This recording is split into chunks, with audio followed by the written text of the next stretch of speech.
Test 1, 2. I believe we are live. Good morning, everyone. I'm thrilled to welcome you to the Autism Workforce Demo Day, hosted by Multiple. My name is Kevin O'Rourke, and I'm the CEO at Multiple, and I have the honor of being the MC for today. It's going to be very fun. Now, if you're new to Multiple, you're in for a treat. If you've already been part of our community, you're also in for a treat, but you're going to be a little more familiar with what we do here. So Multiple launched in 2021 with a very clear mission. We want to be the premier accelerator for founders building cutting-edge autism technology. And now we do that by surrounding founders with exactly what they need: investors, experienced mentors, peer founders, and a whole lot of real-world experience. If you've never been a founder before, I will be the first to tell you it's not for the faint of heart. The hours are long, the pay is questionable, the journey is filled with a lot more setbacks than wins. That's why you have to have a community like Multiple behind you, and it can be a game changer. We're here to lift you up, open doors, and ultimately push founders forward faster. Now, to date, we've accelerated 25 companies, soon to be 33 after today, and we've helped them raise more than 15 million in follow-on funding. Now, this cohort is extra special. It's our very first themed cohort, and we chose to focus on the intersection of autism and the workforce because the need is real. There's so much untapped talent and still far too many barriers in place. And now these founders are working to break down those barriers. They're reimagining what access should look like and using tech as their vehicle for change. So over the past few months, I've had truly the best time working with the founders. It's easily the most fulfilling part of this job. They've brought the vision, resilience, and a deep sense of purpose to everything that they're doing. And today, you all, the lucky audience, you get to see the result of that. Now, behind the scenes, it's been a sprint. During the cohort, we've brought in over 50 mentors, 15 speakers, and the Multiple team has hosted over 50 office hour meetings to support these companies. It's been a lot. But the energy and feedback that's gone into this from all parties has been phenomenal. And I want to thank everybody who's been a part of it. And now the founders, they've shown up. They've had relentless drive and focus. They've refined their products, and they've built some really incredible businesses. And so I'd be remiss if I didn't mention none of this would be possible without our amazing team. I want to give a huge shout out first to Kate Russell, who's been in the trenches, helping the founders, doing all the things. And she's the COO here at Multiple. Peg, our managing director, she too has been incredibly instrumental in pulling together the right resources and a lot of funding opportunities for the founders. And last but certainly not least, Dan, our founder, our visionary. He's the board chair, and he's really the driving force behind everything that we do here at Multiple. And this was a planned perfect segue because I'd like to hand it over to Dan and invite you up to the stage. So Dan, the floor is yours.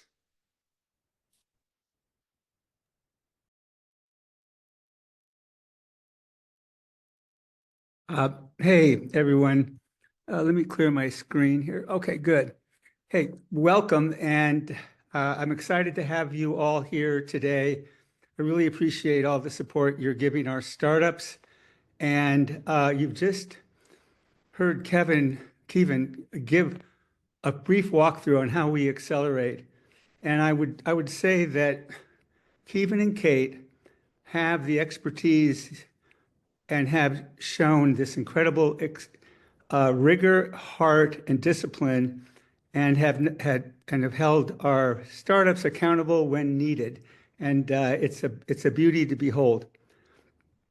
So what we're building at Multiple is bold, and we don't do it alone.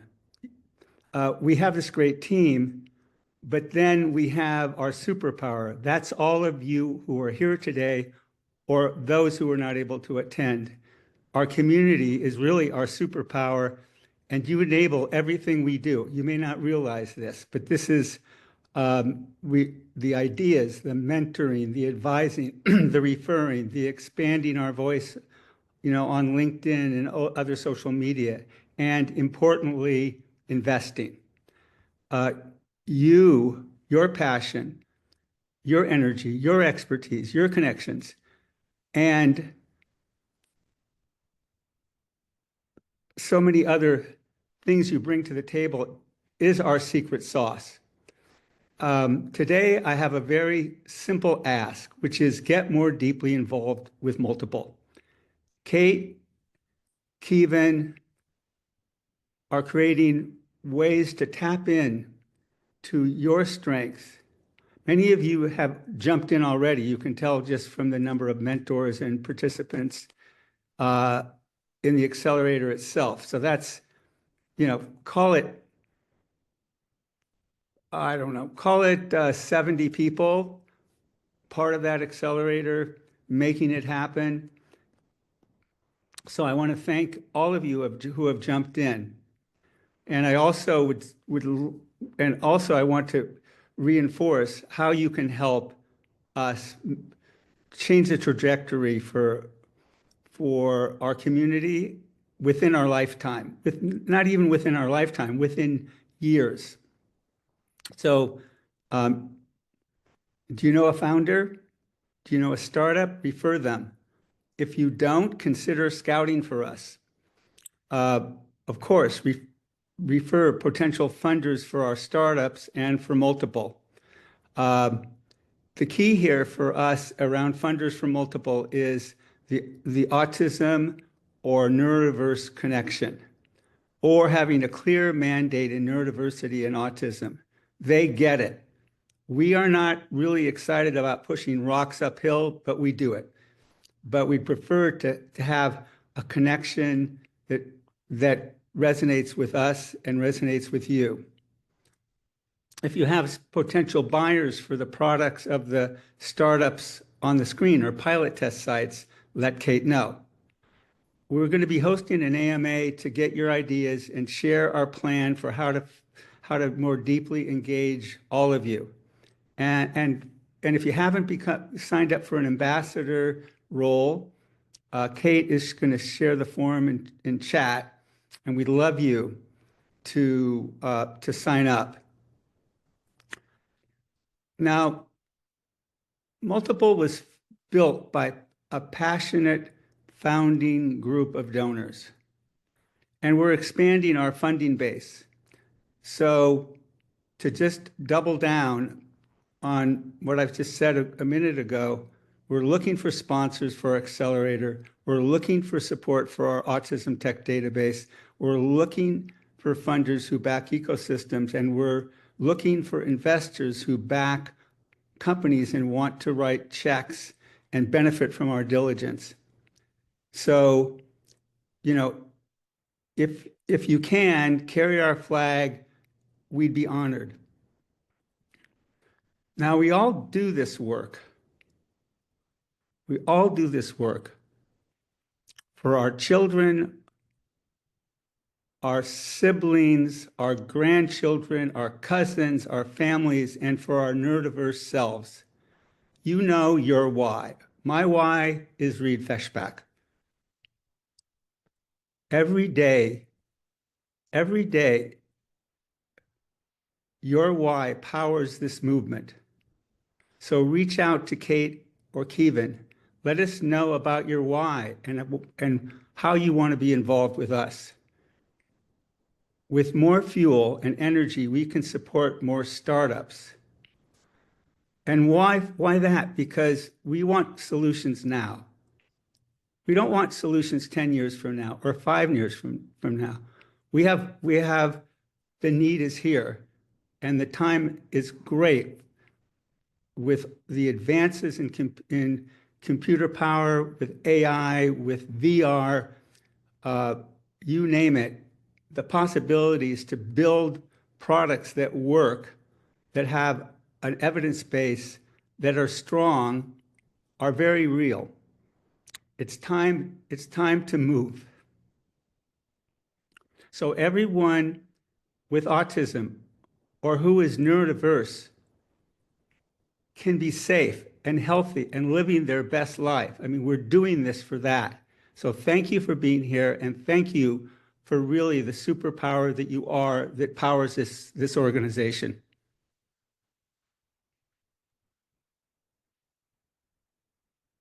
Thank you, Dan. Before the call started, there was some chatter amongst the group, and there was a huge shout out that we wouldn't be here without your vision, and it's true. So thank you on behalf of myself, the founders, everybody who's been touched by multiple in some way. This wouldn't be a thing without you. So huge kudos there. All right, all right. No, but the mushy stuff. We got to keep going. Um, I also have the fun job as MC to run through the logistics and the housekeeping. So we're going to do that now really quick. Let me pop my screen up here. Okay, so here's how today's going to work. Each startup is going to have roughly 5 minutes to pitch their company. They're going to be sharing the problem they're solving, the impact they're creating, what they're building next.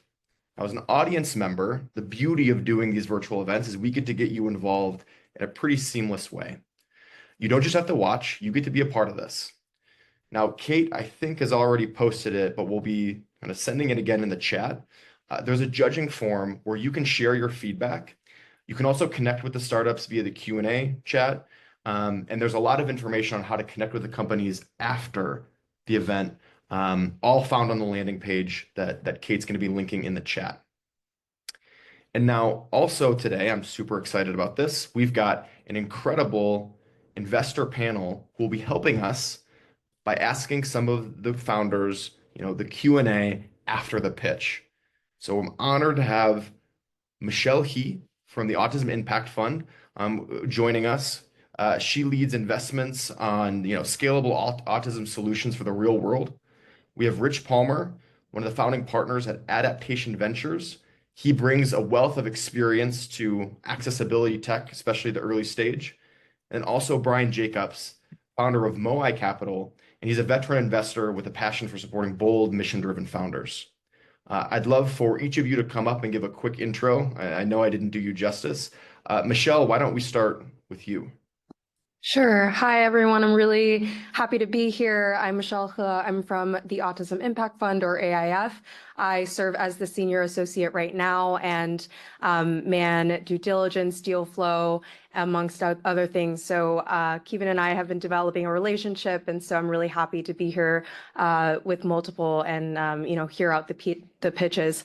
I started my career out in investment banking at Morgan Stanley, but spent a lot of my undergrad time and pro bono time helping with a startup that targeted early autism diagnosis. So I do have a personal connection here. So this is something I'm pretty passionate about, and I'm really excited again to hear everyone's pitches. Thanks so much, Michelle. Next, Rich. Awesome. Thanks, Kevin. Thanks, Dan. Thanks, Kate, and all the founders for having us today. So I'm the co-founder of Adaptation Ventures, which invests in early stage disability and adaptive tech startups. Previously, I was the co-founder of a company called Gravity, which was the fastest growing company applying AI for social good, which I sold in 2021. And I've been an active angel investor and currently serve on the board of the Angel Capital Association. So I've invested in dozens of promising startups, advise and speak regularly on entrepreneurship. And this whole journey for me started from a brain aneurysm hemorrhage. So I have talked at length about that as a TEDx speaker for how do you harness vulnerability in entrepreneurial pursuits. So excited to hear about all the pitches today and lend some expertise. So thank you again. Thanks so much, Rich. And Brian, you want to round us out? Hi, everyone out there in Zoom land. My name's Brian Jacobs. I've been a venture capitalist most of my career. I work for two corporate VCs. I founded a big Silicon Valley venture capital firm called Emergence Capital. And I also started investing in the autism space about 15 years ago when I don't think anyone else was doing it. But I learned a lot. I've been involved with some really great companies.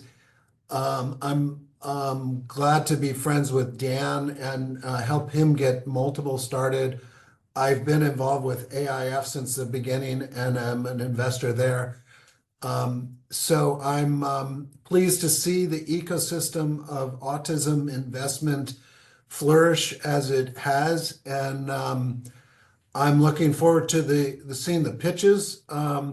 And I also want to say as Dan shared, our ecosystem really has to keep growing for the good of all of the startups and the investors in the ecosystem. So glad to be here and looking forward to seeing the startups. Wonderful. Thanks so much, Brian, and thank you all for being here. You really elevate the event, and excited for everything that's to come. All right, without further ado, let's do the thing we all came here to do. Let's watch some pitches.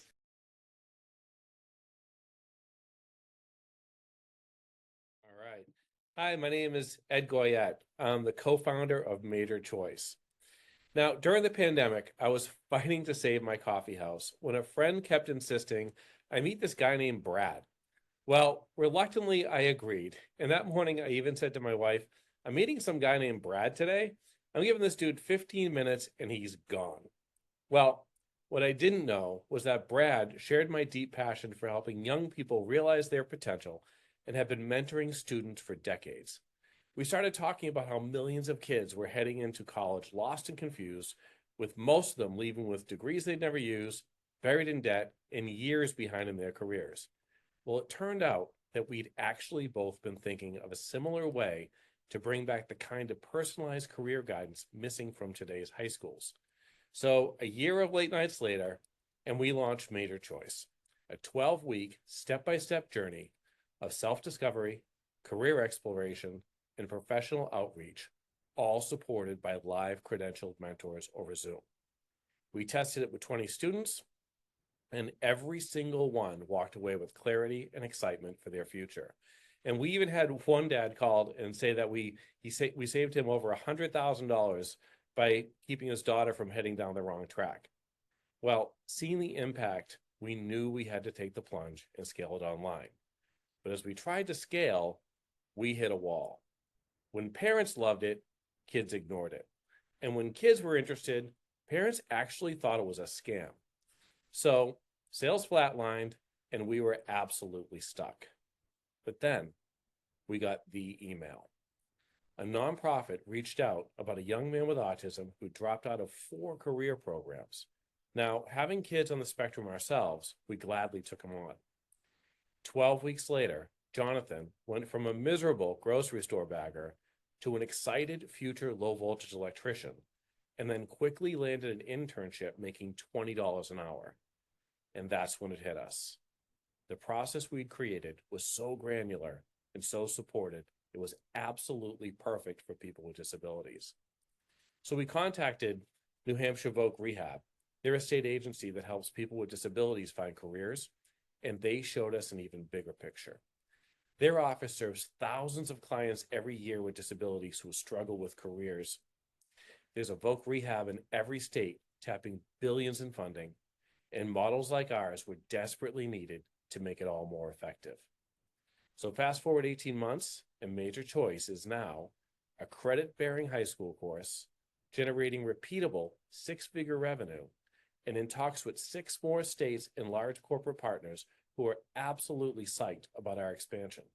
Now, to bring this national, we're building the first career readiness platform designed specifically for people with disabilities. Now, think BetterUp, built for career transitions, where credentialed educators sign up as independent contractors, pay a fee to be trained, and mentor our students who access Major Choice through 3 funding sources: state Voc Rehab offices, private pay and school choice funding, and corporate and nonprofit partnerships. Then, together, they spend the next 12 to 15 weeks building skills, getting ready for careers through our easy-to-use platform. Along the way, our AI captures student insights after each exercise and then generates a custom session plan that frees mentors to focus on building skills, confidence, and making real progress, while behind the scenes, building the first live data set of career indicators for people with disabilities, all meticulously vetted by professionals. The result is higher engagement, better outcomes, and a smarter tool that creates the gold standard of transition plans educators absolutely love. But Major Choice doesn't stop there. It's designed to scale anywhere career transitions happen or where meaningful data from them is needed. and we have the perfect team to scale this vision. I've been building successful companies for 30 years. Brad has mentored thousands of students and served in the US Army.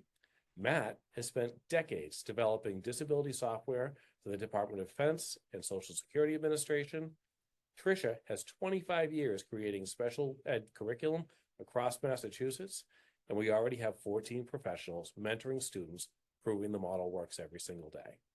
Now, together, we're poised to unlock the potential for millions of people with disabilities while tapping into addressable markets in the billions with verticals ripe for the harvesting.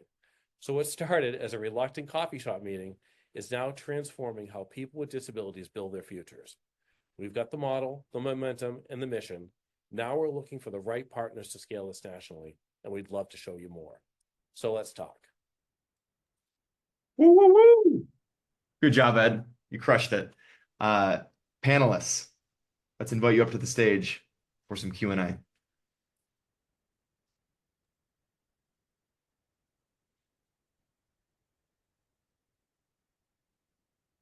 Can't hear you.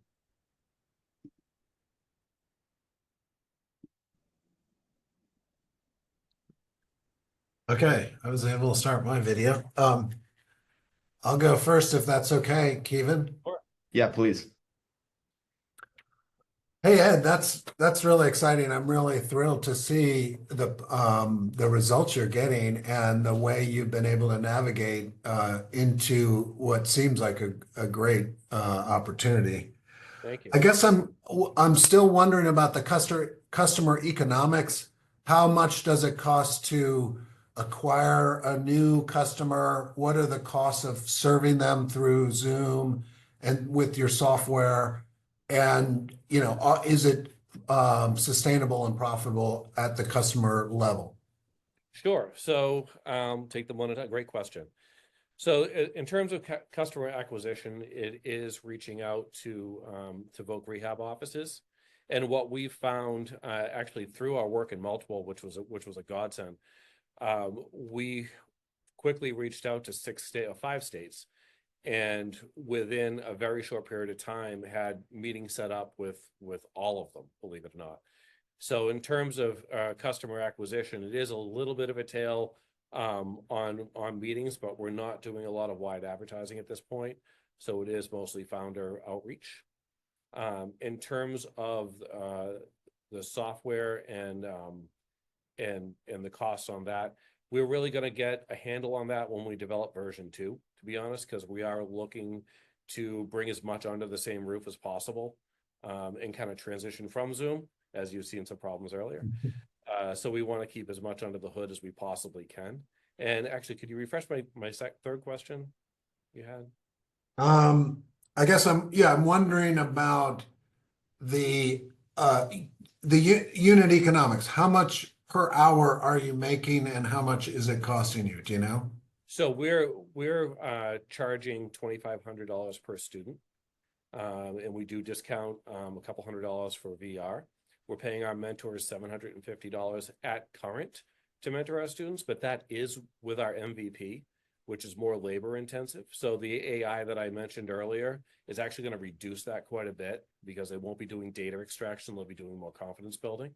So that's going to reduce that. And we're at about a 70%, now with our MVP, we're at about a 70% gross margin. Great. Thank you. I'll jump in next. So Ed, as you can, 14 mentors is an awesome start as you're scaling through the states and just growing.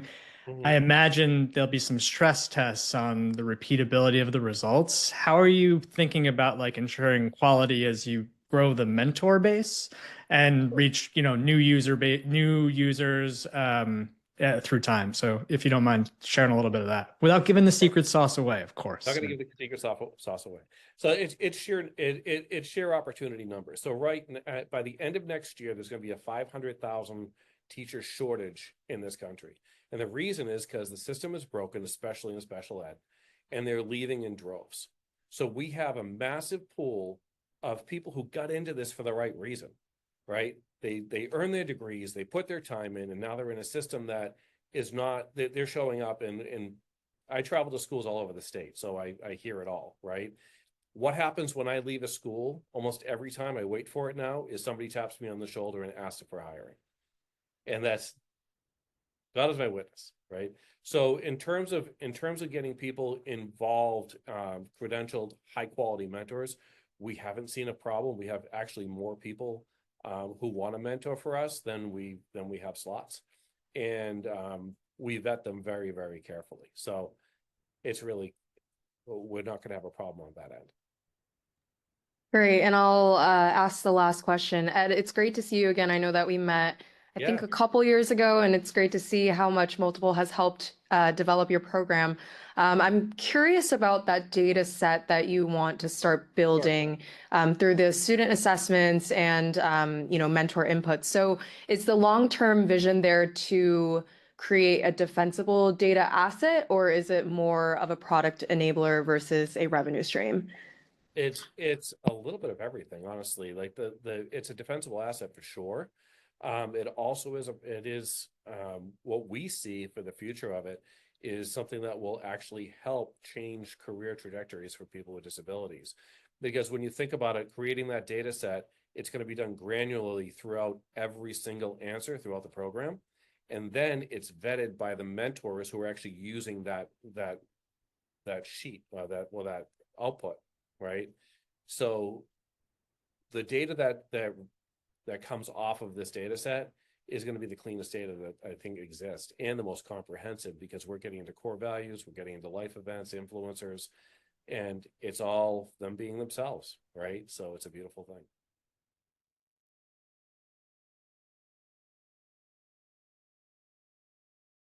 Good. Hi. Excuse me. I'm Shelley Tanner. I sold my last company to WebMD so I could take on one of the biggest challenges in cybersecurity today, and that is hiring. Haystack is the game-changing way to discover and hire neurodivergent talent who specialize in this field. Next slide. I'd like to share a personal story.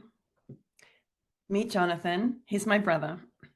When I was cramming for my own university exams, 6-year-old Jonathan had memorized every single muscle and every single bone in the human body just by listening to me study.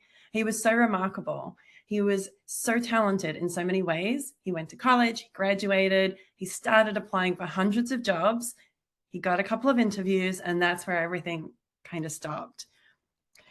It wasn't because he wasn't the best candidate. It actually was because he never got the chance to show he was. Jonathan is on the autism spectrum. And if you met him, you might just think he's shy, but he's a brilliant thinker who never got the chance to work in his dream job. Next slide. The hiring process wasn't built for someone like him. 80% of autistic adults are locked out of meaningful employment. Next slide. And the irony of this is that many of these people have the talents that cybersecurity demands. So pattern recognition, deep thinking, and the people that catch what others don't. Next slide. This is showing in our businesses. In cybersecurity in the US alone, we have 750,000 unfilled jobs. And with a cost exceeding $20,000 per hire, we're looking at a massive $15 billion opportunity. Next slide. The talent is available, but it's getting filtered out before it's getting seen. So these are the Jonathans of the world. Next slide. What if we could flip the hiring process? And what if, instead of filtering people out, what if we could prove what they could do first? That's exactly what Haystack is doing. We don't just find talent, we prove it. This saves employers time, it saves employers money and all the associated frustration. So by measuring what candidates actually can do, not just what they claim, we're able to uncover hidden talents. Next slide. So traditional tests miss so many people because so many people struggle with those standard formats, but games can engage everyone. Many of the best candidates don't even know it, but the games will be able to show them.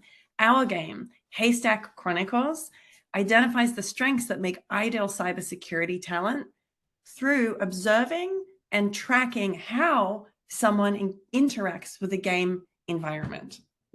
Next slide. For example, one player might not mind using more energy so they can accomplish rapid results, whereas the other might prefer to be more conservative, slow, deliberate.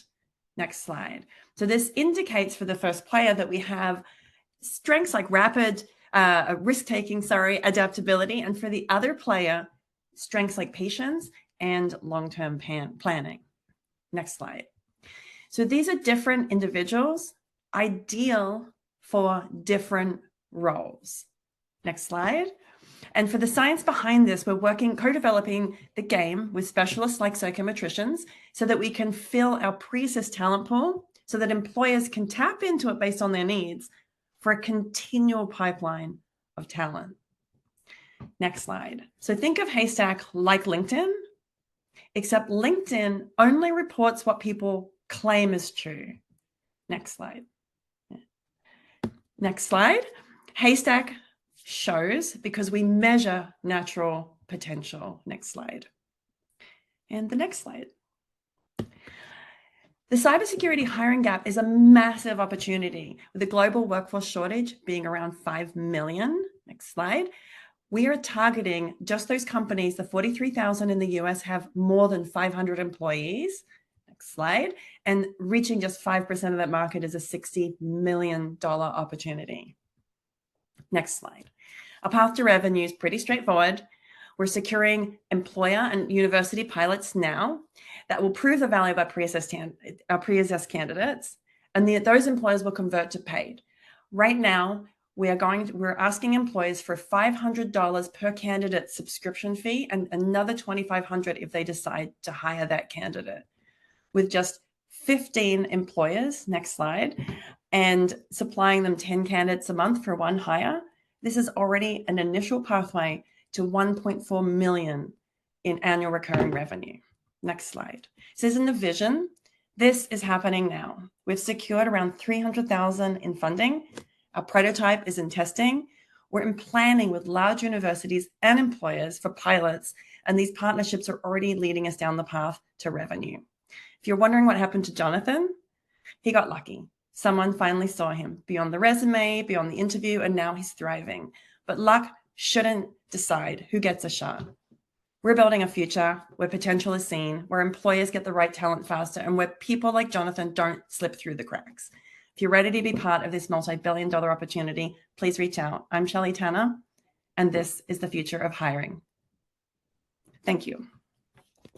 Very well done. Amazing story. Very good pitch. Well done, Shelley. Thank you.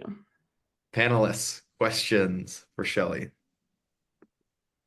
I can start off, Shelley. Thank you for that pitch. I think that was really well done, and it was one venture that I haven't heard of quite yet. I am really curious about how I know that you're just starting out with some pilots and, at the beginning of some partnerships, but I'm curious how you will start validating that the in-game behavior or the in-game play actually predicts to successful on-the-job performance and not just cognitive abilities or personality traits. I'm really curious about that. That's a really good question. And it's kind of the special sauce and the basis of everything we're doing, really. So, of course, the proof's going to be in the pudding, right? If people are hired and they're retained, then that's going to be the proof. Of course, right now, we're going through the validation process. So we put people through studies, and at first we test them against validated instruments, which is one great step, but it's not great because none of those have really been validated for neurodivergent individuals. So we've got to go a step further and validate people against themselves, against successful candidates, against outcomes, and with feedback. So there's a number of layers here, and they're kind of a bit like an onion that we're going to have to add on to each time, become sort of perfecting the sculpture, if you will. And it will be a continual learning process. And I believe that research will be a part of the fabric of our company. Yeah, that makes sense. Thanks for that answer. You're welcome. Go ahead, Rich. So yeah, Shelley, thank you for this. It's, cybersecurity seems like one of those amazing, opportunities right now. It's just going to get more and more critical, and we're going to have a shorter sort of like talent pool, like you were saying, and intersecting that with quantum computing, if it happens, oh my God, there's so much on the horizon.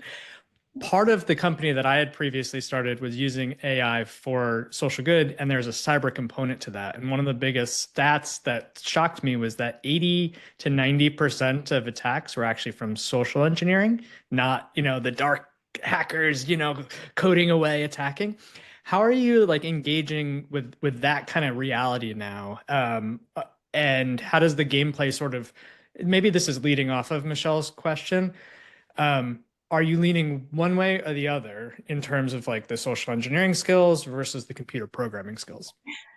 It's really interesting because you do have both sides of things, right? You have the people that are preventing and the people that are attacking.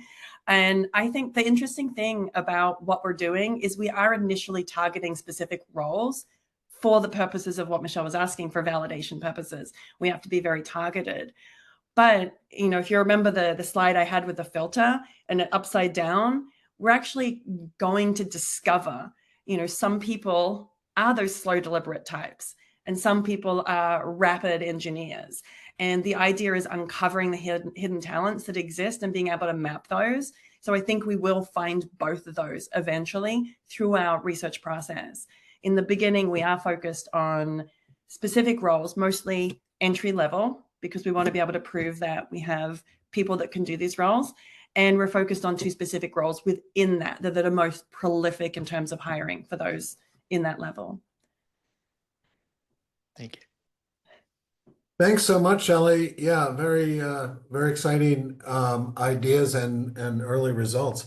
I guess my biggest question is like, what kind of company are you building? So is this going to be like a placement firm where you place a lot of people? Are you going to be more of a company that serves other large companies that process their candidates?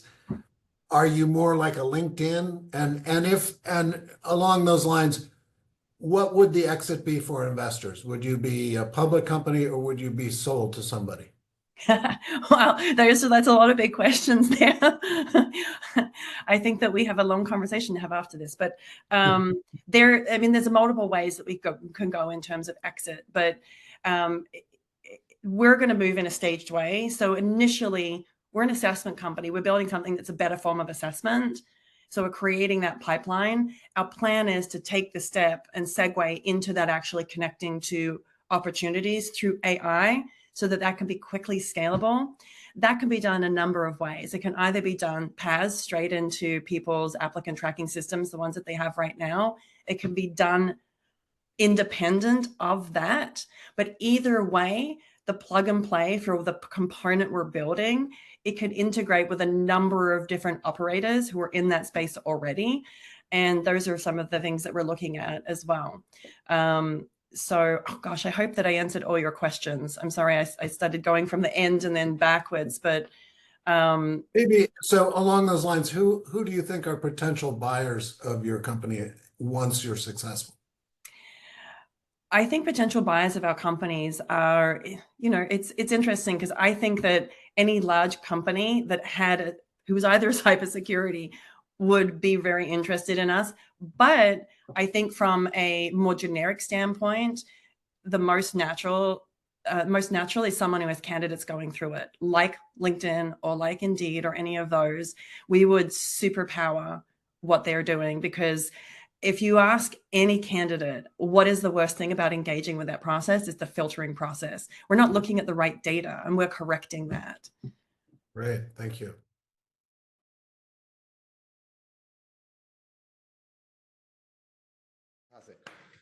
Thank you very much for everyone for waiting. I'd like to introduce to you Neuripal, the marketplace to hire neurodivergent talent. Imagine a parent who's worried about their autistic kid and what the future holds for them.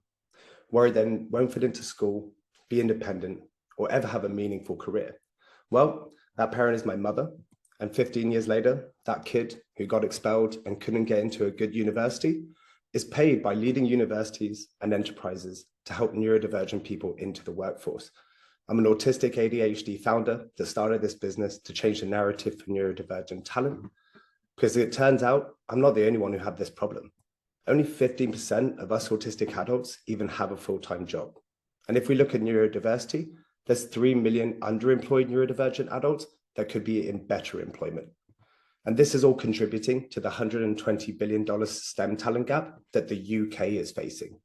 If we combine the UK and US, we're looking at a $1 trillion recruitment market by 2030. We know that there's 40 million neurodivergent working professionals who could be in our talent pool. And we also know that 70% of enterprise HR and talent teams have not yet got a solution for training or recruitment globally. So here's how we're monetizing this problem through our marketplace and three-sided model. We give our talent pool free access to our jobs board and self-serve AI coaching.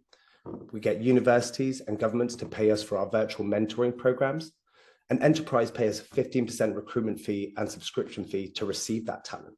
And the best part is our coaching programs are not just a revenue stream. They're a launch pad for talent, and employers pay to access that. And here's how we're scaling it. We have a jobs board where employers can access better disclosure rates and reasonable adjustments. Our data and insight tools allow employers to see the breakdown of neurotypes and how to actually improve accessibility so we can in the future help retention rates. And for candidates, we're trying to find ways to improve our AI coaching to be able to help more people and also learn from that data to improve the way we engage the different neurotypes. And this isn't just theory and MVPs. In the last 4 years, we've generated over £400,000 revenue from enterprise and education. We've raised over 380,000 equity investment from a UK impact fund. And just from 21 clients in the last 4 years, mixture of universities, enterprises, and SMBs, we've had the honor of proving and repeating that these recruitment models work. And that's all done virtually. We've also had the honor of working with Auticon, and currently with their UK team, we hold a 100% retention rate on all the data scientists that we've placed with them.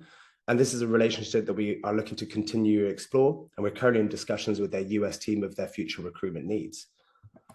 And most importantly, it's not just our clients who make us money. We've proven that just for one graduate who went through our university program 4 years ago, we can make $15,000 in just 4 years, and that candidate won't pay us anything.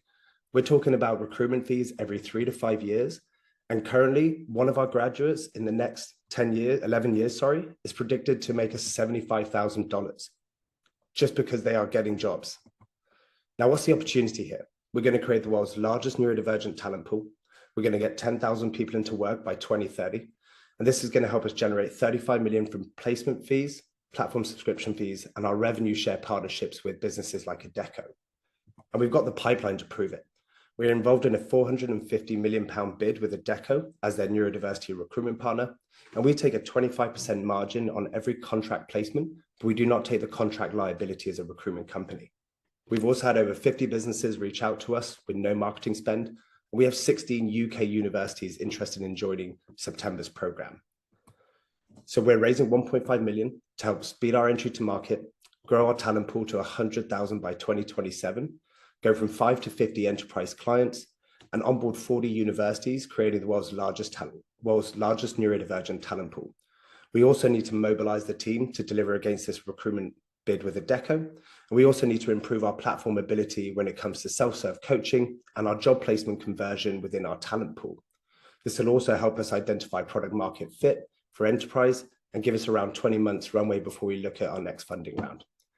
We have an incredible team backed by impact investors, multiple time founders, and our current core team holds over 80% neurodivergent representation. We also have a board of advisors that have sat on multiple exits and all have a link to neurodiversity. So if you want to join us in building the world's largest neurodivergent talent pool and help us build the marketplace to hire neurodivergent talent, I look forward to seeing you later today and discussing Neuropool further. Thank you. Boom. Well done, Jack. Such a good pitch. Panelists. Oh, you back up. I'll kick us off here. So Jack, that's incredible. And one of the things that investors always look for is folks solving first person problems, because it's, the problem that people have been through and you've overcome it. So incredible to spend that time here. One question I have is when you are looking at competition from the big job boards out there, or however you want to define it, who would be most likely to be interested in coming into your space? Especially you raise this round, you start kicking butt. you're going to make some waves, and then they're going to think this is a good market, right? Who are you fighting against, I guess, and what's your plan to, win? That's a great question. And I think when I first started out, I was so scared of recruiters coming in and just adding the neurodiversity tag and wiping me out. But I realized that they will never have the trust from the community. And actually, we hold a 70% disclosure rate when candidates come and sign up to our talent pool. So that trust with the community will give us leverage. However, that's to kind of beat competition. We're actually taking revenue shares with some of the largest recruitment businesses in the world, so that we can actually be their go-to partner before they try to do something better. That's a good answer. So very nice. Hey, I'll go next. Jack, thanks so much. You know, I guess my question's about the market climate. And in the US, there's been a sudden change about what diversity means and what's allowed and what how willing companies are to fund that. And so I'm kind of wondering, are you dependent on diversity programs in large corporations that are willing to go the extra mile to get the benefits, or and pay and effectively pay a premium for that talent? Or do you think you can provide this service in a way that is not dependent on hiring programs? So I think that the companies that have already launched these programs like SAP, you'll know more of them than me. They've already been doing this for 6 years, so they're the ones we can actually approach and say, hey, let's bring you that top tier tech talent, and they'll pay those recruitment fees. With the backlash in the US, look, hopefully the government changes soon. And I think that pushback's really to diversity rather than accessibility and top talent. That's going to have a huge impact on the mid-tier of our talent pool and the people who are non-verbal, and actually it's not going to be great for them. But hopefully by the time the government changes in the next, 3 or so years, then we can get back to actually being inclusive. Yeah. And I think you're heavily focused on the UK market as well, and that's probably maybe a better climate to focus on for now. It is. And, our aim is to be in the US within the next 18 months. We've had some traction and requests from US clients. But as you know, do one market really well before you try to go global. So sadly, we probably have at least 9 to 18 months before we start getting US revenues in. Yeah. Okay, thanks. And I'll ask the last question. So great pitch. We're investors in Auticon, so it was great to see them on the deck. But I'm curious, as you grow your talent pool, I think to 100,000, how are you planning to maintain the quality control and making sure that there's meaningful outcomes, especially if platform growth explodes, which is great, but in case it outpaces mentorship or placement capacity? I would love to hear more about the safeguards around that. Yeah, so we actually, when we took investment from the Growth Impact Fund, one of the people who did due diligence was Scope, which is one of the leading providers of mentoring and disability coaching in the UK. So we do have kind of investors to help us on how do you ensure safeguarding, particularly because autistic adults are highly vulnerable. So one, we ensure that any program that we roll out with government or universities kind of has a safeguarding procedure. But we also will need to look, when we do hit that breaking point in scale, how do we actually, monitor and review, hundreds of mentors and thousands of candidates. So that's something that we probably still have to look into. But based on our previous programs of, let's say, a cohort of about 1,000 candidates across those 3 different streams, we had to have different safeguarding or quality checking procedures in person based on each different stream. But happy to go into more detail on that. Great, thank you.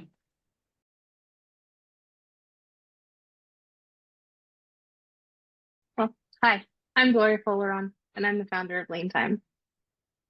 LeanTime is a productivity management tool for students and professionals with ADHD, dyslexia, and autism.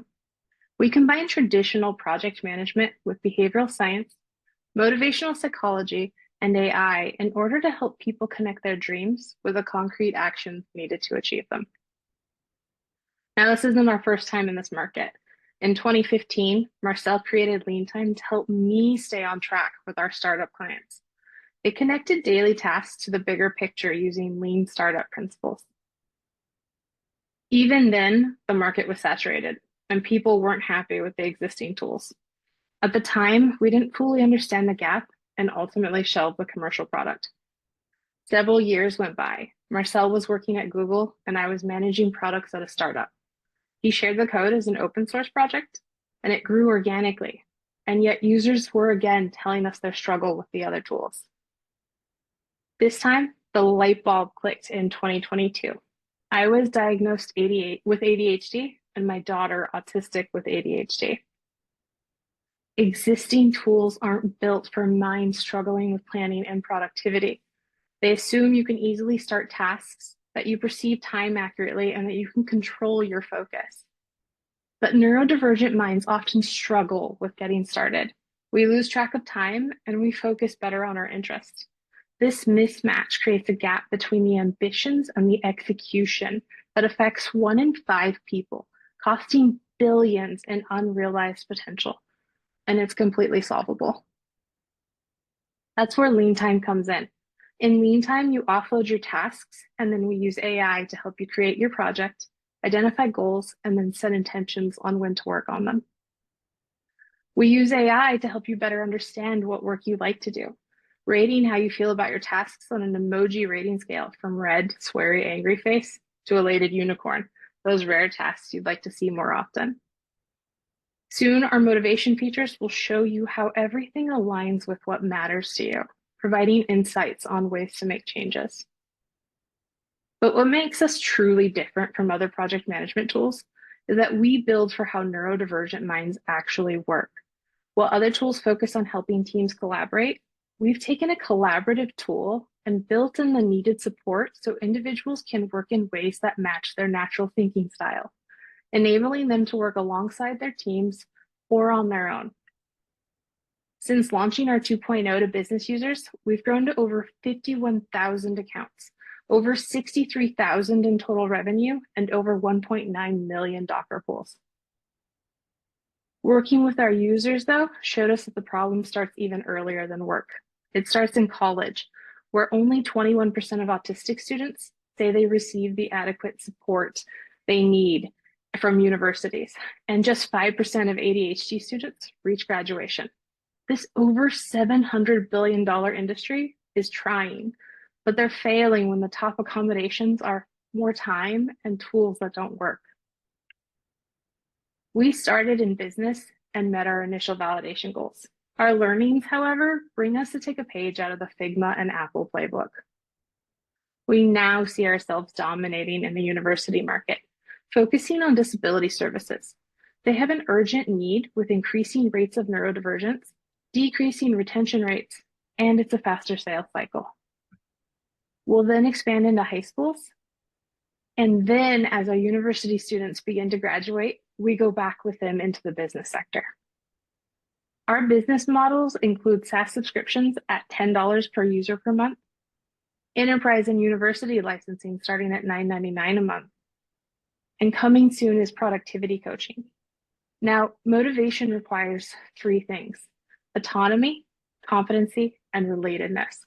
We've built strong foundations in autonomy and competency, and now we're bringing in relatedness by offering productivity coaches that will give you that special nudge of accountability when you need it.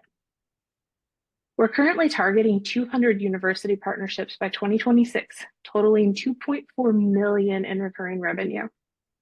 In order to do this, we're raising 500,000 in angel funding, allowing us to open up our educational sales, support our coaching, and improve the personalization of our AI. Now, we're not just building software. We're building the bridges to help the 1 billion neurodivergents worldwide go from their dreams to action. I get choked up at this part, transforming their potential into achievement. We're looking for partners who see what we see, a world where neurodivergent minds don't just survive, they thrive. Because everyone, whether my 9-year-old autistic daughter or someone like me diagnosed later in life, deserves to clearly see the path to their dreams. Again, I'm Gloria Folleron with Lean Time. Woo-hoo. Well done, Gloria. And wait to, as well as Shelly, roll with the punches. Thanks for going, kind of out of order there. Panelists, questions for Gloria.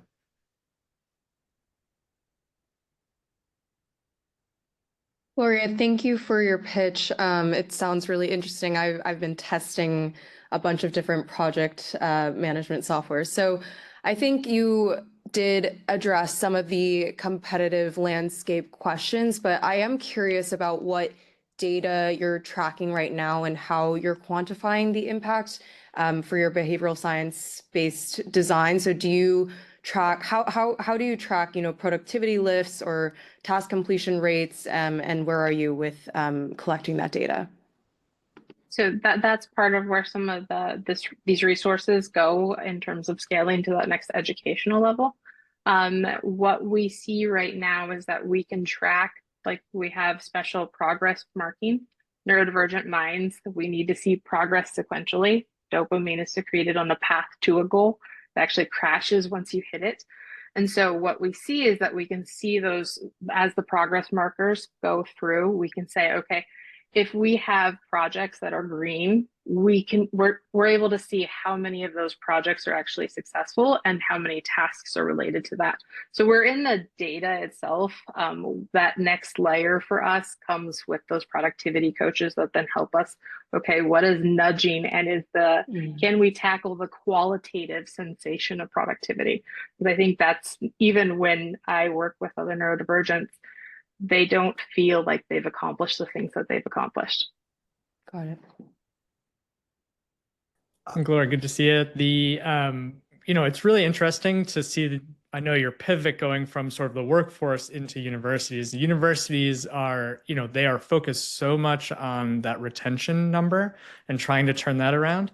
I guess my question is really around how will students find out about you? Are you going to be able to market directly to potential students? Do universities want to do that and out students in terms of having them sort of be known as the ones with neurodivergence?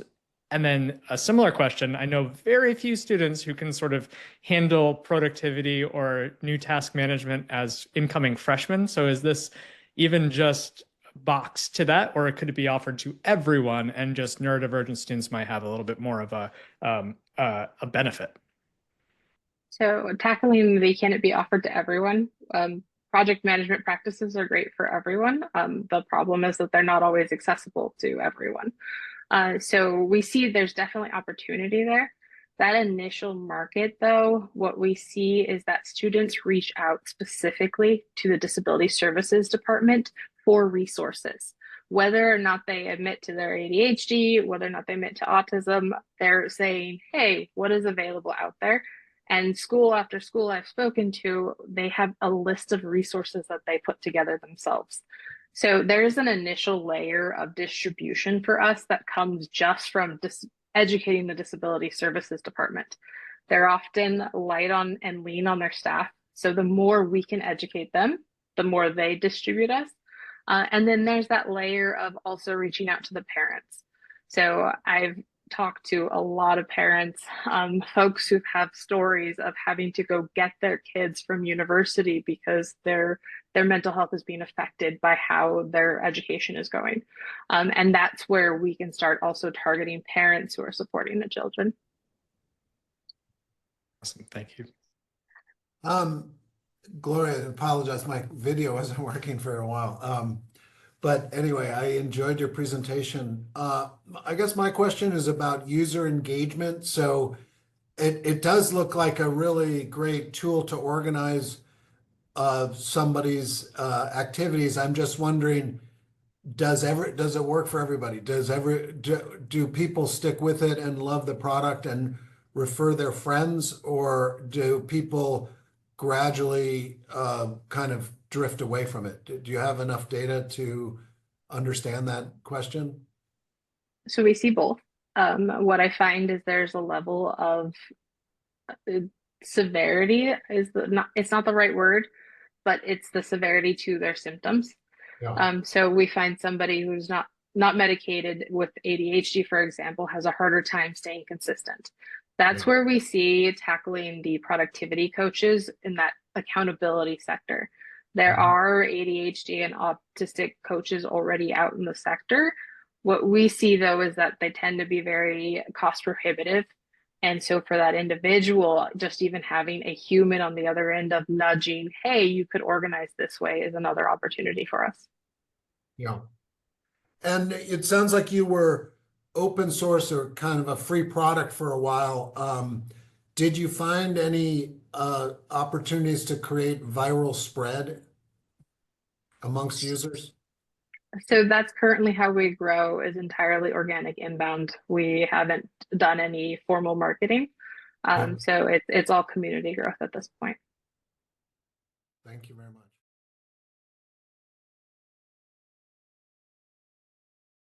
So my name is Ilana Mushkin, and I'm the founder and CEO of TAL. Today in the United States, there are 20 million unemployed neurodiverse adults, and they're all anxious to join the labor force. At the same time, there are 3.2 million vacant jobs that could suit them. So bridging this employment gap is a $6.7 billion opportunity, and that's where TAS steps in. So who are TAS clients? Well, when talking about neurodiverse employment, and we've seen this tonight, most people think high-tech. But high-tech jobs are only 10% of the market at best, and they suit 15% of the population at best, and Haystack and Nurple, you're acing it here. We're looking at TAD, we're looking at the more traditional low-tech industries where we find millions of task-based roles that are suited for millions of neurodiverse workers. These include retail, hospitality, food service, logistics, and the numbers you see here represent some of the vacancies in these markets. These vacancies are hurting the business and the economy as well. Now, we have a solution, but we have to show what the financial gain for employers is hiring neurodiverse workers. So what we say is empty jobs are money pits. Worker turnover, which is very common, is a killer expense. And there's also a very high management to worker ratio that has to be lowered. Let's have a look at a business case. For example, a large hotel chain in the United States has 6,500 hotels, and they currently have 12,600 job vacancies with a 60% worker turnover.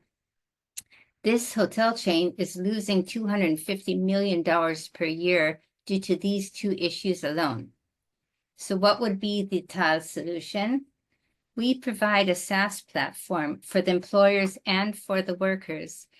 The SaaS platform for this hotel chain, it's a big one, would cost approximately $600,000 a year, but they could expect to onboard thousands of workers, train and manage them, and save $150 million annually. Okay, $600K and $150 million. At the same time, they would lower the supervisor to worker ratio, the training cycles, and save job errors that cost millions more. So if we multiply all these figures by all the hotel chains and the other industries and traditional verticals, the market is estimated at over $6.5 billion in the USA alone. And at the same time, also thousands of neurodiverse adults would be able to join the job force. So I've been talking for a while, but you're probably asking, so what is TAL? So we've developed an AI-driven tech platform that addresses the challenges of employers and of neurodiverse workers through training, managing, and upskilling, okay, after the recruitment phase. So these challenges are so severe that they're putting the brakes on wide-scale employment of autistic adults. Let's have a look how we do it. So our platform actually analyzes tasks that have been uploaded by the employers, and then they match the tasks to the capabilities of the workers using our AI engine. The workers will see the tasks that are assigned to them on our mobile app. I'll show it to you in a minute. And now you can listen to what Mike, an experienced manager of neurodiverse workers at the Roma coffee chain where we've been using our system, had to say. He recognized that Todd helps him reduce training time by 60%. Workers are independent much faster. Their improved performance and reduced error rate increases their confidence and well-being. So with Todd, he says he could hire more people without doubling up on supervisors. And I have to say that even more exciting than that is what Jason had to say. He said, it's like Waze for me at work. Now I know where to go. And here we have small kind of preview of what the app would look like. It's very accessible, and we have yet to find the worker that cannot use it. I'm going to go past this for a minute. So this is the team. We're a diverse team of startup veterans and workforce specialists. Myself, I've led large-scale product development in B2B and B2G social impact market for 20 years. Our product and tech leaders, Mark and Ishai, have developed large-scale SaaS technologies in the field of HR and inclusivity. Mariano is leading our finance and business strategy, and he's had several successful exits in B2B enterprise. And our HR and DI specialists are amazing, and they have a lot of experience in the needs of training of neurodiverse workers. This is our journey. We were funded. We actually have had quite a successful journey. Our tech R&D was funded by $250,000 by $250,000 by the Israel Innovation Authority grants, and we've had major partnerships with the Walmart Coffee chain, Azlieri, Hebrew University, and the Lut Autism organization. So we already tested our product in the field, and we've managed to secure some funding. Right now, we're looking to raise $1.2 million in seed funding so we can launch our USA presence. We are looking for design partners now for the summer of 2025 for pilot projects. We expect those to expand into enterprise contracts. In 2026, we're going to develop a national distributorship network and expand to 4 additional industries. We plan to be profitable by the end of that year. And by the end of 2027, we expect to be at 20x. And more important, we'll have brought about a revolution in the hiring of neurodiverse people. So that's what we're doing, and everybody wins. The employers will win, will solve this will attack this employment gap. Workers will have accessible employment and upskilling and the investors will have fast ROI and first mover advantage. I want to thank the cohort, and also my amazing mentors at Multiply. And I'm looking forward to your questions. Boom. Well done, Alana. Great pitch, great visuals. Very good. All right, our panelist. I'll start. Thanks so much, Alana. That's a pretty impressive piece of software that you're making. I guess my question is around the content of at the task level. So what you showed was leading somebody through, the various subcomponents. Is that content canned content that you create, or does each employer create it for each task? Or so how do those content modules get created? Great question. So yeah, the answer is both. The first time we come into an industry, we create the content together with the employer. We learn what they have to do. We actually run it through AI because they never give us the micro tasks. So we do the micro tasking, and we also upload the images, and also we record the sound. But because there aren't endless industries, every time we've done a hotel industry or mechanics in a warehouse, we already have media libraries that the employers can use those, or they can ask to white label them or whatever. But the content is going to be created all along. And is that done by the HR department or at the manager level for that individual worker? That's what we're going to need to figure out, because there are businesses that they do have the manpower to do this and to do this well. It's actually very quick, but you do need to be focused on it and to learn how to do it. So there are companies that have the manpower. When they don't have it, that's what we want the distributors to do, that they'll step in and they'll help them if they don't have those capacities. Great, thank you. I can jump in as well, and it's kind of jumping off of Brian's question, but I think you mentioned that the tasks are matched to individuals. So I'm curious what signals and data that you're using to make sure that match works out well, and how much personalization is there today versus how much you want it to be? Well, thank you for that question. I really wanted that one.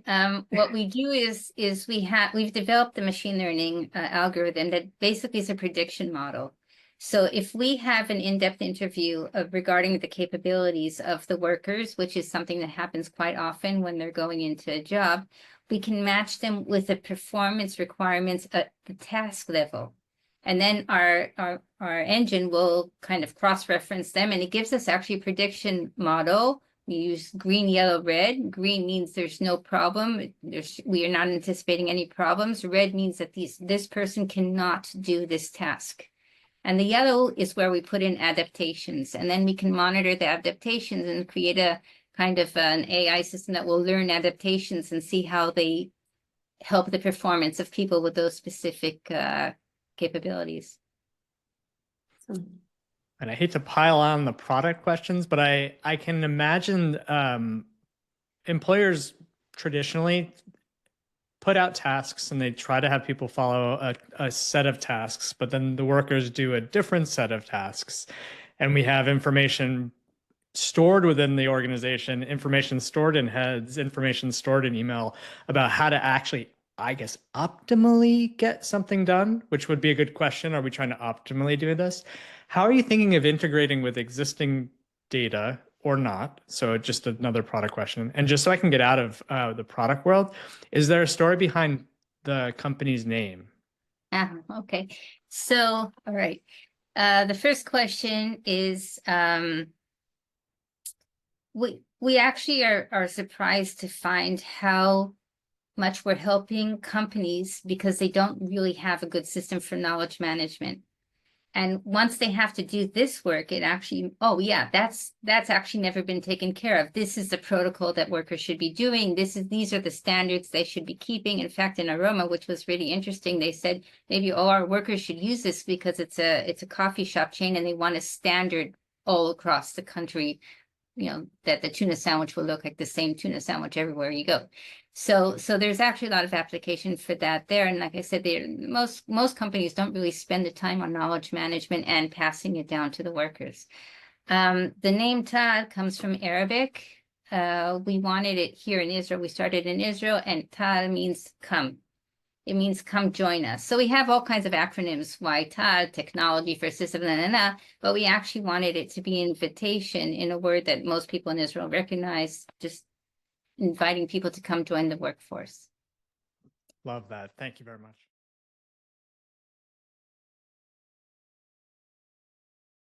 So, hi, my name is Joel Olimpio. I'm the co-founder of the Focus Co. We're building an ecosystem of focus tools for neurodiversity. I have ADHD and symptoms of autism, which means I struggle daily with focus and distractions. My symptoms went under the radar for most of my life, forcing me to solve problems for myself. This involved constantly adapting to new challenges and environments, but it only worked for so long. When I started working, my systems and tools stopped working. So instead of looking at myself as the problem, I decided to treat the environment as the problem.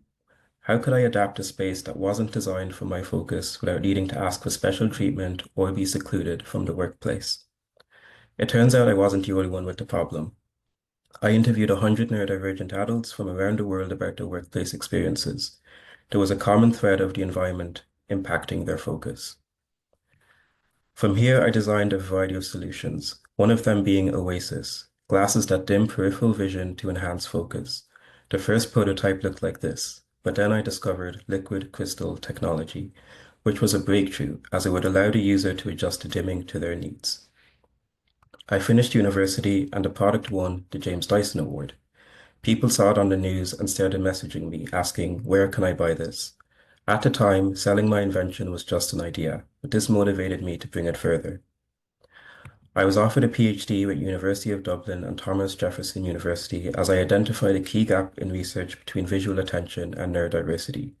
Now we're proving the efficacy of the product. The product had massive impact and we knew we had to commercialize it, so we started testing our business model. Neurodiversity is not just a trend, but it's becoming a way of living for an increasing number of people. This translates to a $2.4 billion market in the US, and because we're positioning Oasis as a general consumer tool targeting tech professionals, our market reach expands beyond expands beyond this. To reach our market, we're pricing Oasis at an accessible but premium price point of $250, giving us a 70% gross margin on each unit before accessories. After the launch of Oasis, we're strategically planning a software accessory app that will help our customers build healthy work habits with a fun digital task tracking system boosted by an AI assistant. In just the last 3 months, we have grown our waitlist to 1,000 people. We have over 100 paid reservations, and just last week, we sent out 100 prototypes to customers in the US, UK, Europe, and Australia. The feedback has been very positive, with customers in a variety of environments experiencing increased focus, calmness while working, and more productive work sessions. We have also been testing our marketing and sales channels, where we have a customer acquisition cost of $40 to $55, and we reduced our cost per lead to just $2.50. Our current sales channels are through meta advertising, organic founder-led social media content, and this summer, when we have pre-production prototypes, we'll be trialing a corporate expense program at Dyson, Microsoft, Google, and Philips. But then things got even better. Logitech reached out to us with a partnership proposal where they are helping us to develop the product with the aim of selling it through their online sales channel. These signs indicated that it was the right time for a product like Oasis. So I teamed up with the most talented people I know in marketing, AI, and R&D who all share the mission to make the world more focused for everyone. Vadim managed over 1 million in marketing funds as a manager in Berlin and founded his own marketing consultancy, scaling brands across Europe. Tony works with Yale and Harvard as an AI researcher and previously worked at a Sequoia-backed startup in Dublin. Anand has worked for over 7 years in business development and now works at Cambridge Consultants, the world's leading R&D consultancy. Just before Christmas, we raised 120K with Enterprise Ireland being our lead investor, and now we're seeking an additional 80K to get us to production with 1,000 pre-orders by the end of summer this year. The product is currently being prototyped in Japan and we'll have functional prototypes by the end of April. We're going to use Kickstarter as a way to bring in pre-orders, and we will reinvest our profits to launch the product by early 2026 before raising a Series A. We invite you to join us on a mission to create a more inclusive and focused future with the Focus Co. Thank you. Well, that was great. Very well done. Panelists. You want to start, Michelle? Sure, I can start. Joe, I thought that was very, very interesting. Just curious about the competitive landscape and where you see yourself sitting. I'm curious if you're positioned somewhere between wearables and wellness. So are you creating a new category for yourself, or do you think that you're owning a unique niche within the existing categories?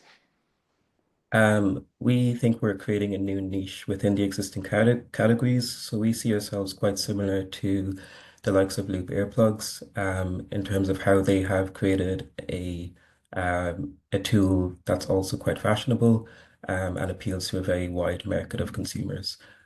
So we're kind of aiming to replicate their success in the market and position our product in a similar way. Awesome. I guess my question is about style and fashion. So I think, where something that's on your face has a kind of a special requirement that people have choice, I think, for how they look and how it's almost their identity. So do you have a way to proliferate the styles easily and effectively? Yes, so we designed it so that the glasses themselves are customizable. So you can switch out the front of the frames magnetically for different designs, colors, and because we'll be using 3D printing technology, it actually means we can print designs on demand, allowing us as a smaller startup to achieve a lot of customizability for customers. Great. I love, at first I was like, oh, there's product, that's great. And then seeing the app where you're charging X number of dollars, we'll find out soon, having that sort of recurring revenue on top of the single, the single purchase. That's awesome.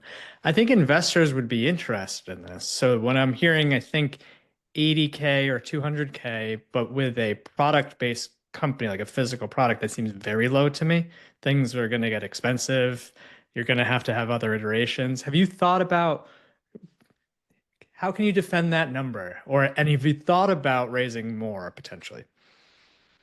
Yes, we've had a lot of thoughts about our funding journey and how we want that to go, and we want to scale quite strategically in order to deliver a high quality product and continue to deliver a high quality product and assess the needs of our market as we go along, rather than scaling prematurely, and delivering um, and basically accumulating the data we need in order to scale accordingly. So this round is all about getting in the data that we need, getting to that Kickstarter stage, taking in the pre-orders, and delivering that first batch of units.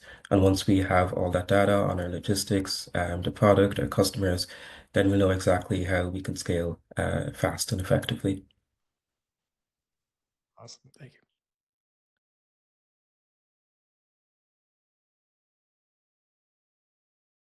We are Authentic, and we are on a mission to help neurodivergent adults to succeed at work and in everyday life. It might surprise you, but based on this study, US companies lose more than $1 trillion per year due to miscommunication. It is especially important now when there is so much communication happening in the text form. I can illustrate it with a story. My friend Paul is a brilliant software engineer, but he had to quit his job due to communicational problems.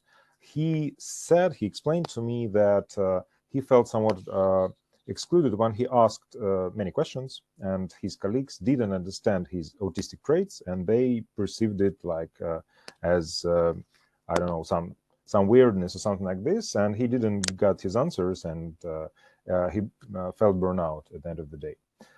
I had problems with communication at work myself as well. So you can notice on this photo that I was constantly frustrated while everyone chatted and had some fun during discussions. I couldn't get all the answers that I needed. That's why I decided to create Authentic. It is a mediator between the neurotypical people and neurodivergent folks like myself, and it uses AI.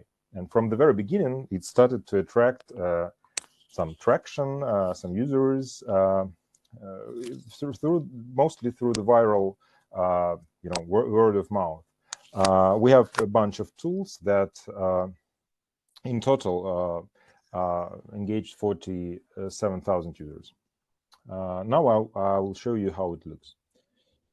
So it is a bunch of tools, as I've said. Some of them are in the form of bots. Some of them are Chrome extensions. Some of them are desktop applications.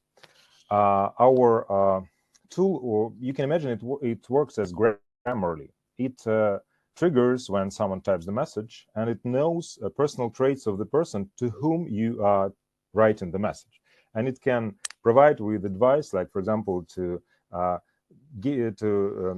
elaborate a little bit more, provide with more details, or make it more concise. The detailed version, for example, now on the screen. And each person can personalize it to himself.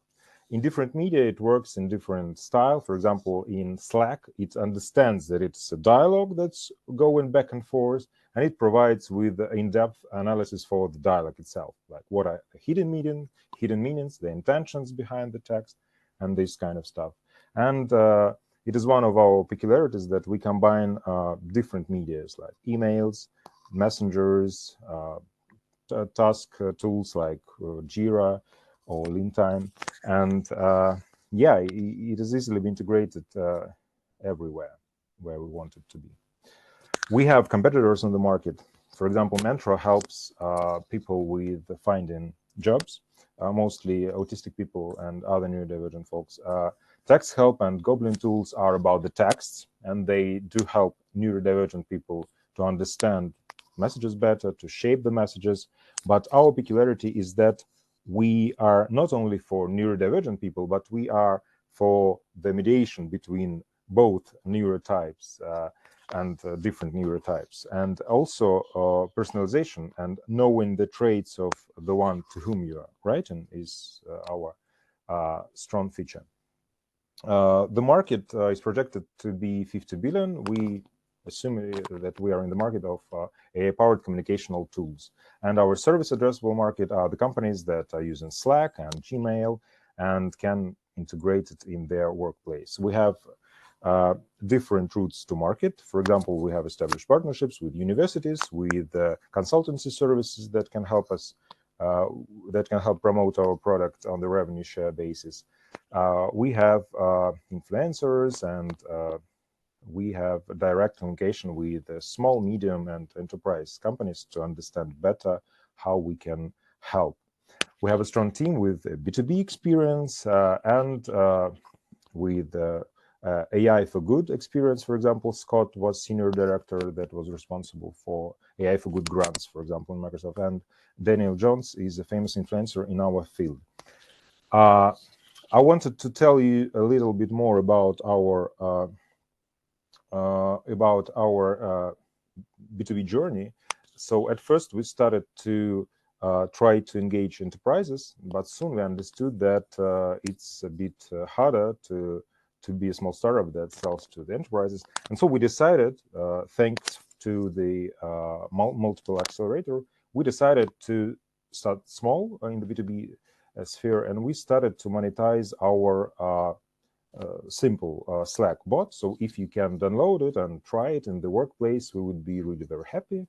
And also multiple, said that if we have 47,000 users, we can try to monetize them. And we started to monetize them just not long ago, and it worked pretty well. So we have the B2C revenue, and now we are entering the B2B market as well. Thank you very much. Hope you had time to scan this. Thank you so much, Igor. That was a fantastic. Panelists, questions for Igor? Maybe I'll go. Very cool, Igor. I love it. It's like Grammarly for inclusion, right? It's always there helping.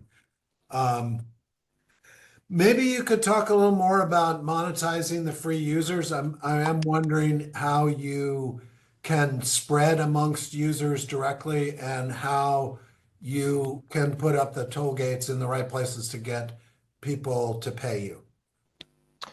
Yeah, I always thought that we're making something so impactful that I shouldn't monetize people directly, but our mentor and our multiple advisors and folks explained to us that if we just grab several dollars per seat, it's not a huge problem if it's really useful. And we tried it.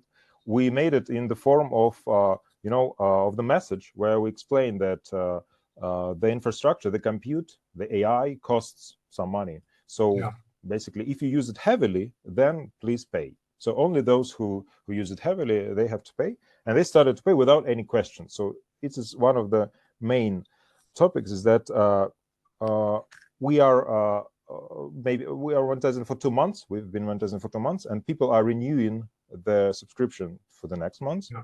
And they are happy to pay. But we understand that we monetize the small app like WhatsApp, Telegram, these kind of bots. But if we add more features, we can grab more money from the users. And so we're testing this hypothesis. How can we add more features to generate more? Because we already programmed it all. So what would you consider a heavy user? Someone who uses, how frequently would they use it?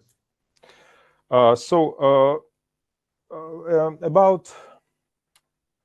10 messages per month. So this is the heavy user for it.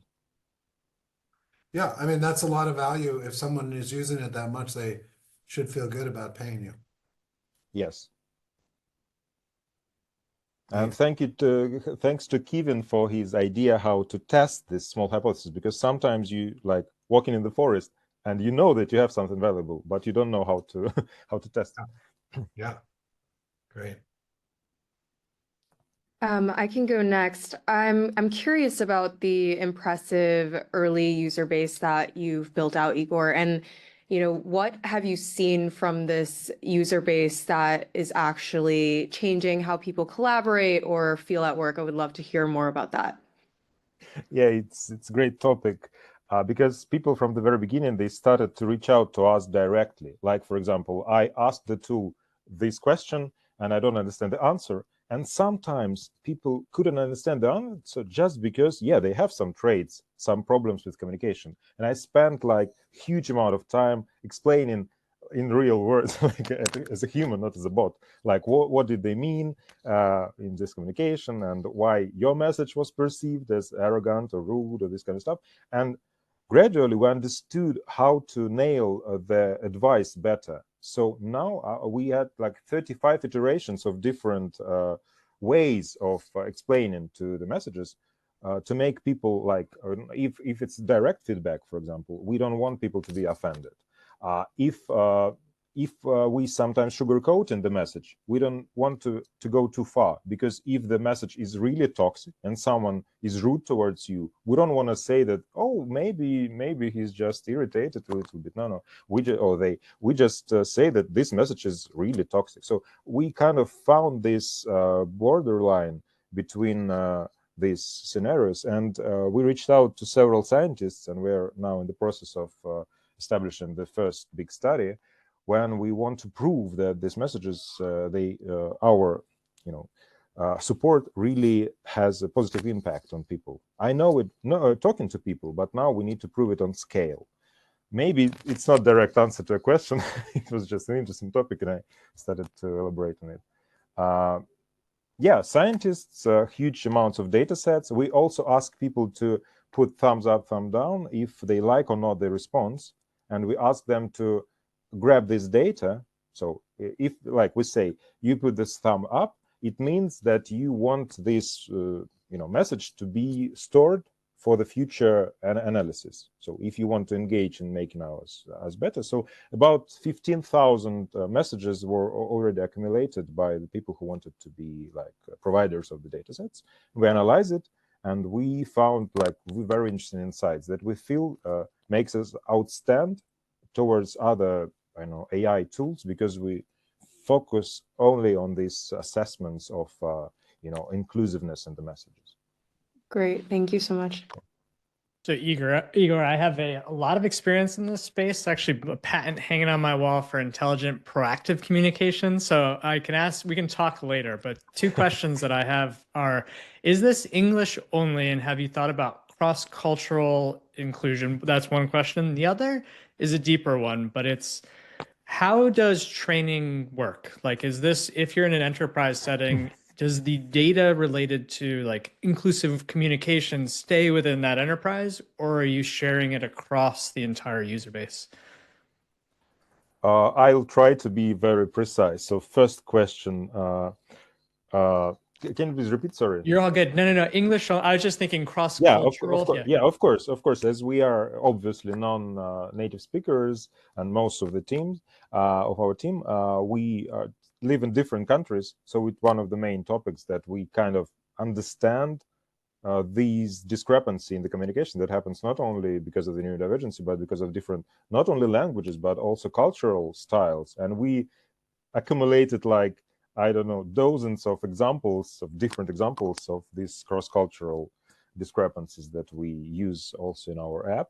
And yes, it's something about the future expanding, like cultural fit, this famous book, like Culture Map. So we're constantly researching for the new features. Speaking about the second question, we also created the flexible engine. This is a Grammarly engine, like Grammarly-like engine, but it can encapsulate through retrieval augmented generation every piece of data that the company has. Like, for example, they can say, we don't want to be too polite to each other, like we are Dutch. I don't know. We like direct communication. Don't do this inclusive bullshit and this kind of stuff. So for them, we say, okay, we wouldn't trigger on these examples. We would trigger only on on the most. For Japan, it will be different. So they can fine tune how they perceive inclusive communication in their company. If you've never seen it before, the Enron data set is public domain corpora. Oh my gosh, that is not inclusive at all. No, I will check this out. And Ron, yeah. Wonderful.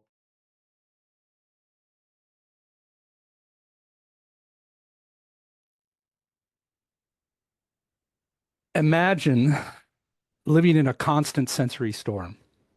Jackhammer sounds, blinding lights, and distractions hijacking your focus, leaving you anxious and exhausted. Well, that's our daughter Phoebe's world. Autism, ADHD, and epilepsy. For 22 years, I fought as an engineer, a cognitive neuroscientist, artificial intelligence ethicist, and Fulbright specialist to try to calm her storm. But strip away all those titles, the most important thing is that I'm Phoebe's dad. My wife Susie and I have fought to help her navigate a world that feels like walking through a minefield of sensory grenades. We've tried everything. Noise-canceling headphones that isolated her socially, therapies that treated symptoms, not causes, medications with side effects worse than her meltdowns, even 2 brain surgeries. Yep, 2 of them. Phoebe still missed birthday parties. Our daughter still hid under desks during lectures. In 2018, I transformed our garage into a lab, and I became a PhD research student at University College London and Cambridge. There, I developed groundbreaking apps and headphones that don't just muffle noise, they reshape environments in real time. Multiple clinical trials driven by nearly 500 autistic and ADHD participants helped me co-design and prove that our tech worked. It boosted their focus, energy, and accuracy, and calm by up to 61% without drugs, without fidget spinners. One mom told me, now my son can finally survive his first fire drill without screaming. Even with my multiple patents, scaling hardware, it's hard. It costs tons and it takes years. Then 2024, Apple, Bose, Sony, they finally integrated sensors we needed. Our moment arrived. I no longer had to build hardware. The big guys, they did it for me. This slashed my cost, accelerated my timeline, and opened doors to millions of users. Now I'm laser focused on making sure our apps sync with 20 million devices people already love, trust, know, and own. By the end of this year, we'll be in app stores supporting Apple AirPods and Max headphones. Then next year, Galaxy Buds, Bose Quiet Comfort, and Beats by Dre. Soon after, connections to Fitbit bands, Aura rings, and Meta glasses. Here's how it works. Phoebe, she wakes up and she grabs her phone, and in 30 seconds flat, she taps her mood, slides her energy level, and checks off her kryptonite for the day. Maybe noises, harsh lights, even butterflies in her stomach. She pops in her earbuds, puts on her headphones, and boom, the app scans her world and monitors her physiology, alerting her to sensory landmines before they explode. It's like having a sensory bodyguard, a focus coach, and a chill pill all rolled into one app. Phoebex is 3 revolutions in one. A Waze app for your brain. You download it, sync it to your buds or phones, and it shields you from sensory traffic all day long. A breakthrough. It's not just noise reduction, but specific audiometric filtering, alerts, and gentle guidance keeping you focused, calm, and energized. And it's an affordable no-brainer for way less than you think. In fact, it's just $20 a month, less than Netflix. Another option allows you to add $10 more for an AI-powered version that has predictions. And for a little more, a dashboard option to share your progress, logs, and reports with your doctors, therapists, teachers, employers, and family. Compare us to Achille Endeavor RX at $99 a month for 25 minutes of weekday-only therapy. We're not a therapy. We're not a diagnostic. We're a 24/7 accommodation, just like our regular glasses and hearing aids that help us see and hear more clearly. And we're prescription free. Before launch, I already have paying customers demanding early access. I have universities with 50,000 families ready to onboard. Autism and ADHD are just the start. We're expanding support for Alzheimer's patients, learning differences like dyslexia, dyspraxia, children with trauma, and millions facing depression, all who have sensory and mental health challenges. I've assembled a dream team. Online with us today, Professor Francesca Happe, recognized by the Queen, 214 publications, knows autism like Shakespeare knew sonnets. Dr. Richard Greenwald, 30 patents, 30 million in NIH funding, built brain injury tech that survived NFL concussions. And Moaz Hamid, ex-Google Microsoft partner, autistic genius, and Phoebe's mentor, who is here today. Look, we've raised nearly $1 million, but this isn't just about money. It's about liberating brilliant minds from sensory chaos and engineering freedom. Freedom for Phoebe to attend lectures without panic. Freedom for Moaz to lead boardrooms without masking. Freedom for millions with incredible talents just waiting to be heard. The world is listening now, and Phoebe's listening too. Are you? Please, please join me. I'd be honored to hear from you. Thank you. Woo! Way to close us out strong, David. That was great. Thanks, Panelists. Stephen.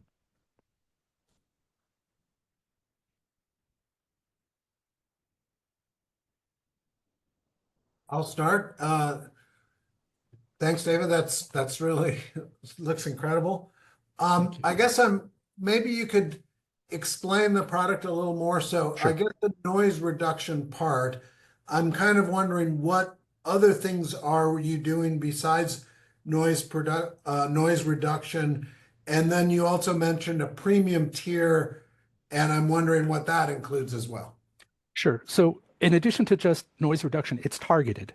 It's based not only on particular frequencies. So our daughter happens to hate misogynistic rap music. So we target very low-end frequencies that she doesn't like. And also, if it detects a voice that is problematic for her, it will carve that out. But unlike Bose headphones and all the other noise reduction that wipes the entire audio spectrum, it allows her to at least remain intact with conversation and everything else that's going on. So in a lecture classroom, it might get rid of bright lights above buzzing sounds, but she can still hear her professor and participate in other conversation. And to notice when she's becoming either anxious or distracted, we're also monitoring her head sway, her galvanic skin response, respiration, all those other things that we had to build into our initial prototype because nobody was doing this in their headphones before. And what the AI version and the dashboard version that we talked about earlier, it's collecting that information, determining when Phoebe receives her alerts, her filters, her guidance, or the combination of those, and when it works, when it brings it back to homeostasis, because she's able to tell us, hey, you know what? I am feeling a little less distracted now. I'm feeling a little less fatigued. I'm more focused because it pulls her throughout the day of that. And all of that is collected for her to then share that with her therapist, her mom and dad, her professor who knows that she's got certain accommodations in college, but they're not working. And these are other things that might happen. So I hope that answers your question. It's a very good one. Yeah, thanks. Thank you, Brian. I can go next. Great presentation, David. Thanks, Michelle. I'm really curious about how you're thinking about ethical AI, especially since the product is going to be responding in real time to stress and sensory. So how are you making sure that, the person who's using the product stays in control? You have hit something so near and dear to my heart. Remember, I'm a dad, right? And doxing is a real thing, knowing where a person is, knowing how they are in that particular space physiologically and otherwise. And a major component, one of the largest components of my PhD thesis, was trying to figure out how on earth do we protect at-risk individuals' data from being co-opted, corrupted? How do we safeguard them from harm, especially when we have to collect so much personal data about them? And one of the things that I learned, and one of the things that's at the core of my second patent, is that the more we can bifurcate this type of data from the cloud and make sure that it's processed locally and then expunged immediately by using components without getting too techy here, not the cloud, but fog and edge servers, then in fact we develop an ecosystem that is buffered and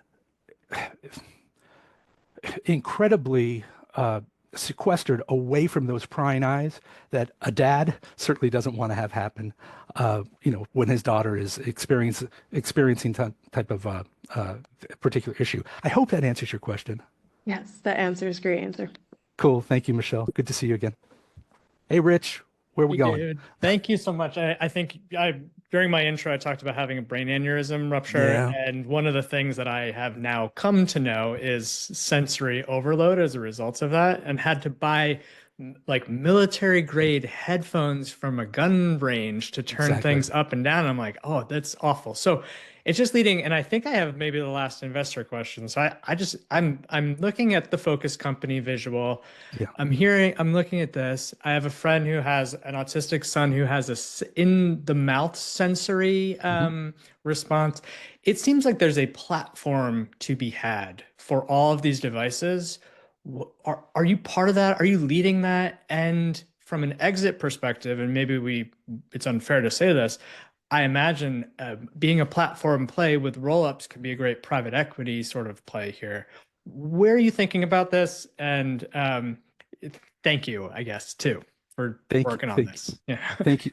Thank you so much. And incidentally, in addition to hypersensitivity, there's also at play hyposensitivity and sensory seeking people out there, which are they're the X game group of people who just can't get enough. So go figure. But we try to get to all of those. To answer your question from the very end part, our initial idea was always to be an IP play. I'm too old to start manufacturing. I don't want to deal with returns. I don't want to deal with servicing and tech. And there's so many companies that already have those channels in place and do it really, really well. So we just wanted to make sure that Dad didn't design this, the community designed it, that it's efficacy, that it has efficacy and it works, and that there's demand. We think we've nailed all that stuff down. So what we ultimately want to do is build the buyers that are now starting to trickle in, who I'm getting organically at this point, launch that into some type of digital marketing scheme and boost that, and then make it easy for us to be the one-stop app that connects up to all these devices, so that no matter what type of sensory sensitivity, distractibility, and mental health, and I'm talking about anxiety and fatigue, not schizophrenia, not, anything real serious at this point, because we don't want to be an RX. We want to make this so that, like your Fitbit, you can just go out and get it and feel better. So I hope that answers your question also, because the goal here isn't, and thank God for for multiple who helped us pivot away from hardware. Oh my gosh, could you imagine? So thank you, Rich. And by the way, I'm a big fan of you and your wife. Dynamite. Thanks. Awesome, David. Really great. Thank you. Way to close this out. For our panelists, can you actually just stay for one more second? I'd love to get your thoughts on just today's event, as that was the last pitch. You all sit at the nexus of these ideas and kind of pathways and to the next step. What were your thoughts on today? Yeah, I'm excited to see all the innovation that's coming to our marketplace, and it's clear also that it's worldwide. And I think that's a fantastic development. Again, I think these companies are at the beginnings of their journeys. They have a long way to go, and many investors that they're going to have to attract along the way. But again, they've found big markets. They've got innovative solutions. They've got pretty interesting teams. So I'm pretty enthusiastic. Thanks so much, Brian. We are too. I can build off of Brian. I thought the group of companies that presented today was very impressive, and everyone was very thoughtful in their pitches, and they're not just building tech, but really trying to tackle real systemic barriers. I think something that Rich mentioned most recently, and also Brian at the beginning, is just making sure that we're continuing to build an ecosystem, because I think a system is much better than standalone solutions. So, by seeing more intuitive systems within the workplace or, support for neurodivergent users, coaching, community data and insights, that can definitely help, evolve with the user and also improve the experience and performance for everyone, not just the target audience today. So I was really happy to see everyone's pitches, and I'm hoping to see, continued improvement here. Well, thanks so much, Michelle, and thanks for being here. And Kevin, I mean, we hit on it in one of the pitches, which was sort of like, what do the headwinds look like? What's the current market environment? How are companies faring? And, a lot of early stage companies, especially in the hardware space, rely on non-dilutive funding, which is a little bit more scarce today. Investors are just a little skittish, right? But what is always so rewarding to hear is that founders solving, again, like first person problems, who you can't help but solve these problems, right? These aren't ones you've dreamt up. It's literally something you've lived or you've been a caretaker to or something like that. Those are the best founders in the world. And then these are massive and sadly growing markets, right? And so all nonsense aside, like these are some of the best businesses. And I would say two things: try to be default alive, so profitability. And remember, I know we're all investors. I'm not supposed to say this. Revenue is the best investor. So that's my closing message. A great message to close on, too. I couldn't agree more. That's great. And huge thanks to all of you for being here, taking the time, volunteering it. We really appreciate it. I said it earlier, but you did elevate the event and great questions. I couldn't be happier with how this all went. So thank you so much. Thank you. All right, everyone. This might be the end of demo day, but it's definitely not the end of the journey. If you saw something today that sparked your interest, reach out. Follow up with the founder, share ideas, make connections. That's why we're doing all of this. The landing page, as a reminder, should have all the information that you need to reach out to the companies. But you can also reach out to us here at Multiple for any other support. I want to say, again, a huge thanks to the investors, founders, attendees, everybody who made this event so special. To the founders, you did it. The grit, determination, the vision, it all shined through today. I was just smiling ear to ear the whole time. To our investors and partners, your support is what helps turn these ideas into real lasting impact. And to everyone who joined us, thanks for showing up, staying curious, and being part of the growing community. The last thing I will say is that we will be launching our next cohort in early fall of 2025. So if you want to get involved as a founder, mentor, partner, or just someone who cares really deeply about this space, we want to connect with you. We've got an interest form that Kate will share in the chat, or again, just reach out to us at Multiple. It's just our first names at multiplehub.org. So thank you again for everyone, to everyone for being here, and let's keep building what's next together. Thank you all.